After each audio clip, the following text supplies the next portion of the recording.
कहानी शुरू होती है हमारे अपने घर से, जहां मैं और मेरी पत्नी दोनों ही वकील हैं। शादी को अभी 1 साल भी पूरा नहीं हुआ, लेकिन शादी के बाद भी हमारा रिश्ता पहले जैसा ही है। बहस, तर्क और कभी कभी मीठी सी नोकझोंक। कोर्टरूम की बहसें अब घर की 4 दीवारी तक भी आ जाती हैं, पर फर्क सिर्फ इतना है कि कोर्ट में हम दूसरों के हक की लड़ाई लड़ते हैं और घर में एक दूसरे के लिए प्यार। 2 दिन पहले की ही बात है। इत्तेफाक देखिए, एक साथ हम दोनों के पास तलाक के केस आए। पत्नी के पास पति का केस और मेरे पास उसी की पत्नी का केस। हम दोनों हंस दिए। लगता है किस्मत भी हमें आमने सामने लड़ाने पर तुली है। लेकिन ये केस कोई साधारण नहीं था। 10 साल की शादी, 2 छोटे बच्चे। पति बिजनेसमैन है, ज्यादातर बाहर रहता है। पत्नी हाउसवाइफ, लेकिन अब सोशल मीडिया पर बहुत एक्टिव है। कुछ मेल फ्रेंड्स भी बन गए। नतीजा, पति को शक, पत्नी को भी शक, और फिर शुरू झगड़े, कड़वाहट और अब तलाक की नौबत। जब मैंने पत्नी अपनी क्लाइंट से केस की डिटेल ली तो उसने रोते हुए कहा, सर, बच्चों को मैं ही रखूंगी, उनके पिता कभी समय नहीं देंगे, मैं उन्हें खुद पाल लूंगी। उसकी आंखों में आंसू थे, लेकिन शब्दों में जिद। उधर मेरी पत्नी शालिनी जब पति अपनी क्लाइंट से मिलने गई तो वही जिद, बच्चे मेरे पास रहेंगे, क्योंकि माँ सिर्फ फोन और चैट में लगी रहती है। दोनों की बातें सुनकर हमने एक ही चीज महसूस की, बच्चों के लिए माँ बाप दोनों जरूरी हैं।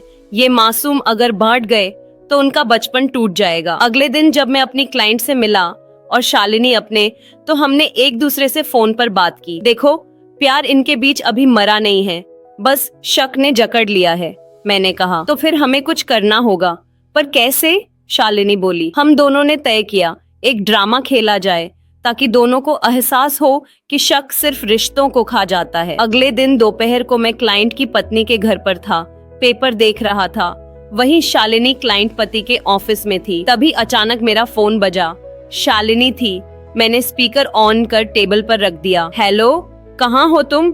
उसने पूछा। अपने एक क्लाइंट के साथ हूँ, मैंने शांत स्वर में कहा। और वो क्लाइंट कोई लेडी ही होगी, है ना? क्यों? सही कहा ना? उसकी आवाज तानों से भरी थी। मैं तमतमा उठा। ये क्या बकवास है? बेवजह कितना शक करती हो तुम? और यही सवाल अगर मैं करूं तो? तुम कहाँ हो, किसके साथ हो? बस यहीं से असली खेल शुरू हुआ। मेरी क्लाइंट तिलमिला उठी, गुस्से में बोली, देखिए, ये सिर्फ मेरे केस के सिलसिले में आए हैं, आप बेवजह शक कर रही हैं। और उधर से क्लाइंट पति की आवाज आई, सुनिए, शालिनी जी एक सभ्य और सुलझी हुई महिला हैं। वो मेरे साथ ऑफिस में हैं क्योंकि केस की डिटेल ले रही हैं। पति होने का मतलब ये नहीं कि आप उन पर शक करें। मैंने मुस्कुराकर कहा, बिल्कुल सही कहा आपने सर, मगर फिर आप खुद अपनी पत्नी पर क्यों शक करते हैं? कमरे में सन्नाटा छा गया। क्लाइंट पत्नी की आंखें झुक गईं, उसके होंठ कांपने लगे और आंसू बह निकले।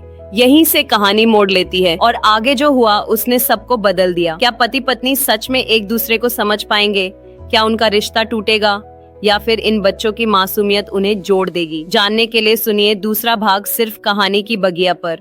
और हाँ, सब्सक्राइब करना मत भूलें ताकि अगली कहानी आपसे छूट न जाए, क्योंकि कहानियों का सफर कभी खत्म नहीं होता और यही है कहानी की बगिया की पहचान।